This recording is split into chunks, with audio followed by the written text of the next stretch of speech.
comment on peut définir cette structure? Donc ici, vous êtes dans un ESAT. Donc ESAT, c'est un établissement et service d'aide par le travail. Donc on fait partie de l'association ALEFPA. Et c'est un établissement qui accompagne des travailleurs en situation de handicap. La particularité d'un ESAT, c'est qu'on est à la fois une entreprise et un établissement médico-social. Ça se définit comment le travail autour des personnes porteuses de handicap? Alors c'est un accompagnement un peu particulier, donc on accompagne les personnes en situation de travail en fait. Donc ici à l'ESAT de Saint-Leu, on a plusieurs activités de mise au travail. Donc on fait de l'entretien et de l'hygiène des locaux, on fait de l'entretien des espaces verts et on fait également du conditionnement, donc atelier dans lequel vous êtes aujourd'hui. Quand on parle d'accompagnement, est-ce qu'on doit aussi parler d'insertion professionnelle? Tout à fait. Donc l'ESAT, en fait, aujourd'hui fait partie de ce qu'on appelle le milieu protégé, donc où il y a tout un environnement qui est mis en place autour du travailleur pour l'accompagner dans sa situation de travail, donc avec la supervision d'un moniteur d'atelier. Mais les travailleurs qui sont accueillis ici n'ont pas du tout vocation à passer leur vie en ESAT. Et nous, notre travail, c'est de les accompagner justement vers l'inclusion dans le milieu ordinaire de travail, en développant leurs compétences ici à l'ESAT, dans le milieu protégé. Alors, quand on entend le terme inclusion ou inclusif, en matière d'accompagnement, qu'est-ce que cela implique le plus? Alors en fait, d'accompagner vers l'inclusion, ça va être pour nous d'aider la personne en situation de handicap à trouver sa place dans l'entreprise ordinaire et lui donner les moyens de s'y insérer en mettant en place des outils de travail adaptés, donc en adaptant son poste de travail sur le plan ergonomique par exemple.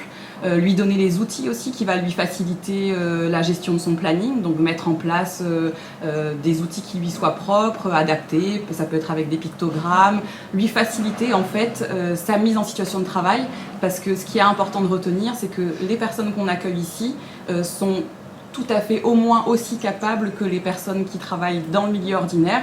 Il s'agit juste simplement de leur donner un petit coup de pouce. Et c'est des personnes qui ont de réelles compétences dans leur métier et qui le font tout aussi bien que des personnes dites ordinaires ou valides. Quel profil doivent avoir les bénéficiaires qui voudraient accéder à votre structure?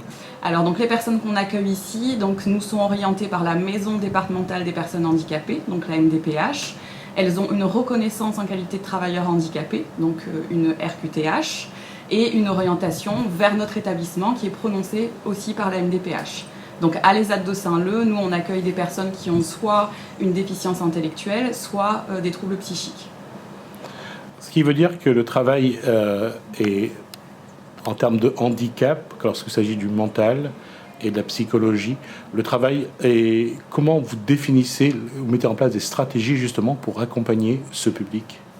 Alors le travail, déjà, ce qu'il faut savoir pour ce public, c'est que c'est une valeur qui est très importante, c'est que c'est un vecteur réellement d'épanouissement, comme pour chacun d'entre nous. Et les accompagnements spécifiques qu'on va pouvoir mettre en place, ça va s'appuyer sur notre équipe pluridisciplinaire. Donc il y a un accompagnement au quotidien par le moniteur d'atelier qui va prendre en considération sa situation du travailleur au quotidien, son état psychique en arrivant le matin, lui apporter l'écoute nécessaire pour qu'il puisse se rendre disponible pour sa journée de travail. Et il va y avoir aussi l'intervention aux besoins de l'éducatrice spécialisée ou de l'infirmier. Voilà. Il y a un critère d'âge? Oui, donc ici les personnes qu'on accueille sont âgées entre 18 et 60 ans. Et à 60 ans, ils ont le droit d'aller à la retraite comme tout le monde. L'insertion par le travail, même chez le public handicapé, c'est quelque chose aujourd'hui qui est une valeur qui n'arrête, qui ne cesse de monter? Oui, tout à fait. Donc c'est ce que demandent les politiques publiques, donc de faire au maximum de l'inclusion, de l'insertion en milieu ordinaire. Donc nous, on a pour ça aussi mis en place un accompagnement spécifique qui sera assuré par un chargé d'insertion. Donc ce professionnel aura pour mission de repérer un petit peu les travailleurs qui ont cette envie d'y aller, travailler en milieu ordinaire, de faire avec lui un peu le bilan de ses compétences, de lui apporter les formations complémentaires nécessaires et ensuite de faire avec lui son CV, sa lettre de motivation, travailler avec lui sur comment je me présente dans une entreprise, comment je mets en valeur mes compétences et comment je vais intégrer concrètement cette entreprise. Ça va être ma dernière question, elle va être malicieuse.